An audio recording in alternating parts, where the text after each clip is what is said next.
The normal to the curve at this point here is going to cut the x and y axis at E and F, and we are supposed to find the area of this triangle here.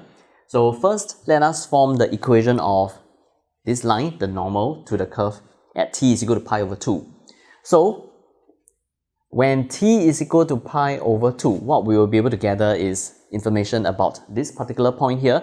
The x coordinates will be pi over 2 minus cosine of pi over 2. So the x coordinates is pi over 2, and the y coordinate of this point is 1 minus cosine of pi over 2, it is 1. And at the same time, at this point here, we will be able to find its gradient.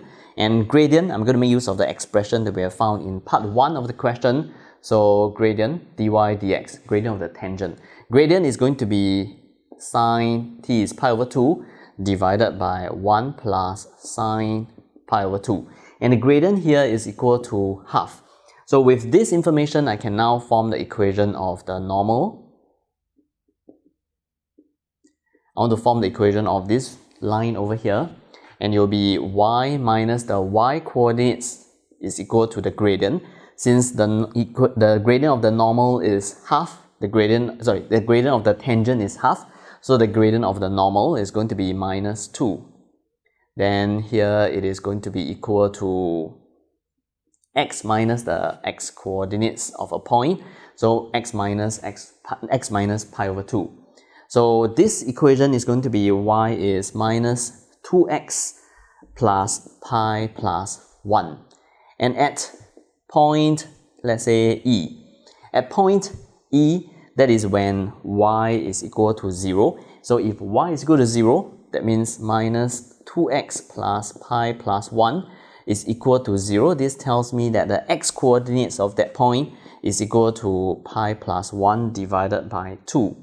So this distance here is pi plus 1 divided by 2. And at F, that is when x coordinates of this line here is equal to 0. So if I were to let x be equal to 0, y is going to be equal to just pi plus 1, which means that this length here is pi plus 1. So now we can find the area of the triangle OEF, and that will be half times base times height. Base, it will be pi plus 1 divided by 2, and the height, according to what we discussed, it is going to be pi plus 1. So the area is going to be pi plus 1 squared divided by 4.